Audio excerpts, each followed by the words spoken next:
Hello, and welcome to the first ever episode of Victory Lane Sports Talk. My name is Noah, and I will be discussing one of the biggest topics in the sports world today, the NFL Conference Championship games for the right to play for a Super Bowl title. So, first starting off with the NFC, the Niners are going to be traveling across the country to face the Eagles in Philly at 3 Eastern Time Sunday on Fox. So, San Francisco is certainly hot. They've won their last 12 games in a row, following a rough 3-4 start. And I got to be honest, I mean, I'm sure a lot of people can agree with me here.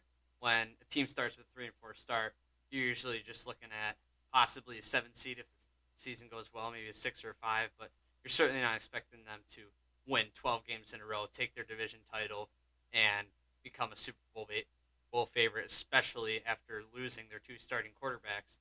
Um, Trey Lance got hurt early on in the season. Jimmy Garoppolo took over. He's been a veteran. He led them to a NFC Championship a few seasons ago, and then he got hurt.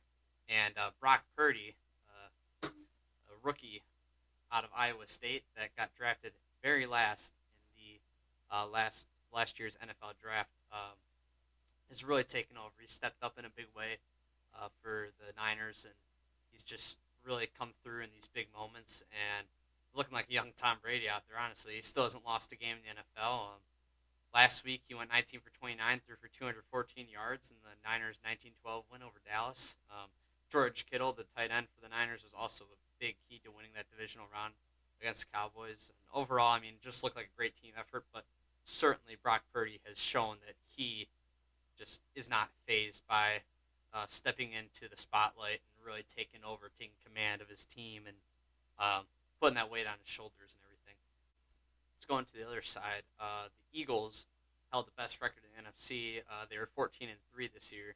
I mean, they really didn't look like they were having any trouble beating anybody in the NFL early on there until Jalen Hurts suffered a shoulder injury. He's been out a couple weeks, and they ended up losing a couple games because of it. But he came back, and he was still kind of battling through that injury in their divisional matchup with the Giants.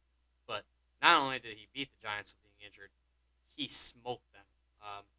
They kept his throwing attempts limited, but he sure impressed those passes, honestly. He totaled 16 completions on 24 attempts, throwing for 154 yards and 2 touchdowns with no picks in their 38-7 beatdown of the Giants. I mean, honestly, it was such a total annihilation. Like, I literally turned it off. It was just, it was great football by the Eagles for sure, but it was just not a very good football game overall. But in terms of the Eagles, I mean, they proved that they deserve to be there, and the Giants kind of proved they didn't.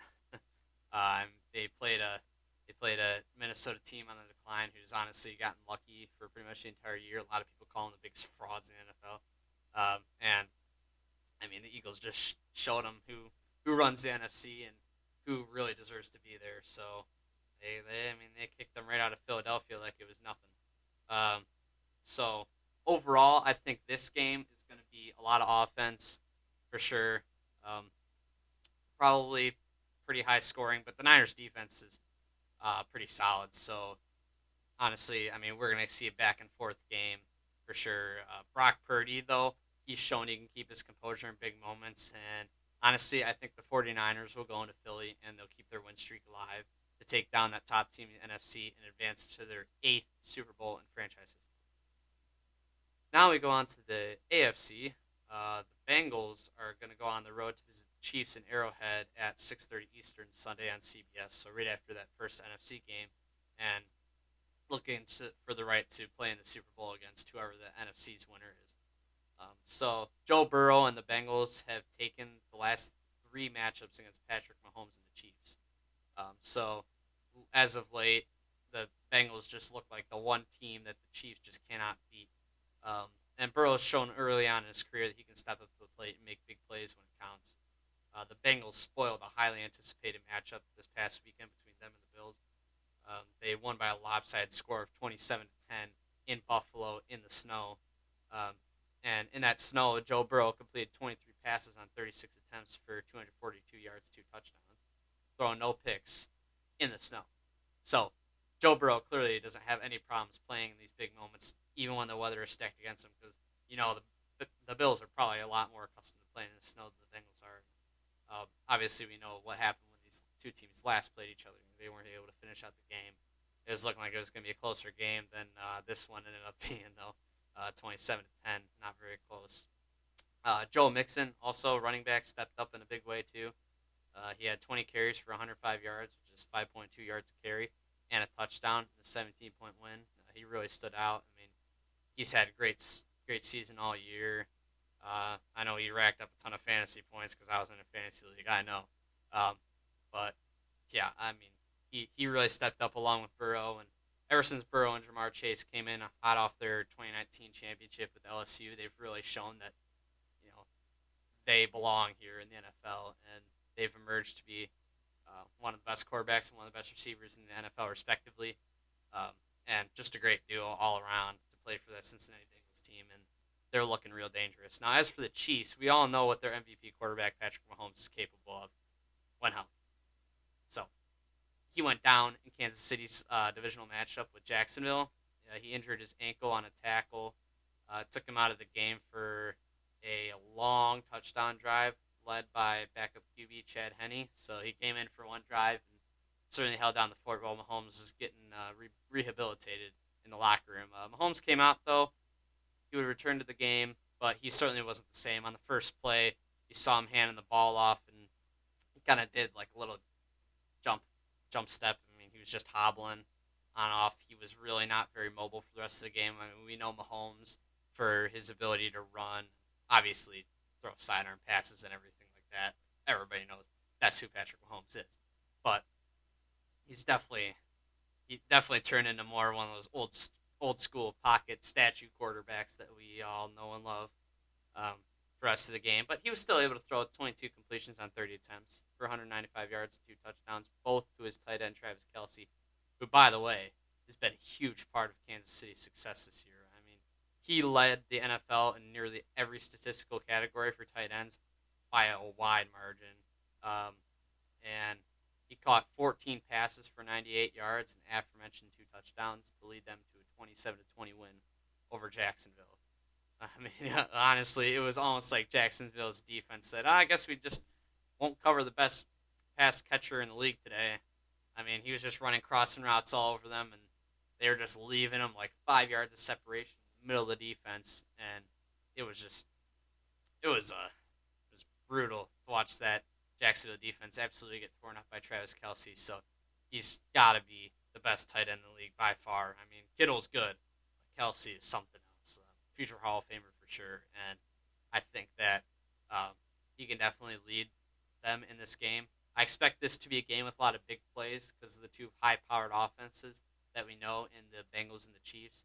And honestly, I think it will all come down to just how healthy Mahomes is, how mobile he can be, how well he'll be able to avoid pressure if he's just going to get knocked down on his back all the time. However, the Bengals seem to be the Chiefs' kryptonite as of late, and I honestly don't expect that to change, especially with Patrick Mahomes that isn't 100%. So I expect in the Super Bowl we'll see a matchup between San Francisco and Cincinnati, which would be an absolute treat for NFL fans. They're two offenses led by young quarterbacks who have absolutely boomed coming out of college, like I talked about Brock Purdy earlier. He was Mr. Irrelevant this year.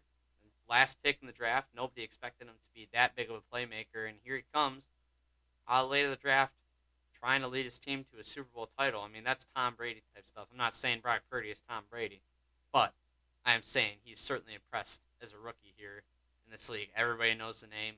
His jersey's going off the racks. I mean, it's crazy what this kid's doing already, and he's making Mahomes-esque plays already, too. And it's just a great storyline all around because I also talked about Joe Burrow, how he's just come out of LSU and their national championship 2019. So he's certainly been in that spotlight before. He knows how to handle it. He and Jamar Chase winning that national championship coming right into the league with that momentum with them. So it certainly has helped them win, and they're trying to get back to their Super Bowl again. Both teams they've met each other twice in the Super Bowl before, and San Francisco ended up winning both those matchups, being Cincinnati 26-21 in the Pontiac Silverdome in 1982, and then again in 1989, this time being a 20-16 win for the Niners at Joe Robbie Stadium in Miami. San Francisco has won the big game 5 times in 7 tries. However, they have lost their last 2 You go back to I think it was 2012 against the Ravens, and then more recently against the Chiefs in 2020 Super Bowl 54. Now, as for Cincinnati, they're still searching for their first win in 3 attempts. I already mentioned their first two earlier were both to the Niners, and then last year came their third loss. So that was a 23-20 loss to the Rams in Los Angeles, in the Rams' home stadium, unfortunately. So that probably didn't really help the Bengals very much, but that was a great game, and I really thought that Joe Burrow looked comfortable in that game too, and I expect him to be comfortable in this Super Bowl for sure. Now, I think that will be a matchup for the ages, one that I, along with many of you, probably cannot wait to see in February. I'm not going to drop a prediction for that one yet. I'll probably do that once the Super Bowl matchup is actually set, because I don't have to predict something that I don't know is going to happen already. So that's just my thoughts for this NFC Championship, AFC Championship matchup, and I think that we're going to see a Niners Bengals matchup in the future. So thank you for watching the first episode of Victory Lane Sports Talk. Again, my name's Noah. Have a great day, and I'll see you guys later.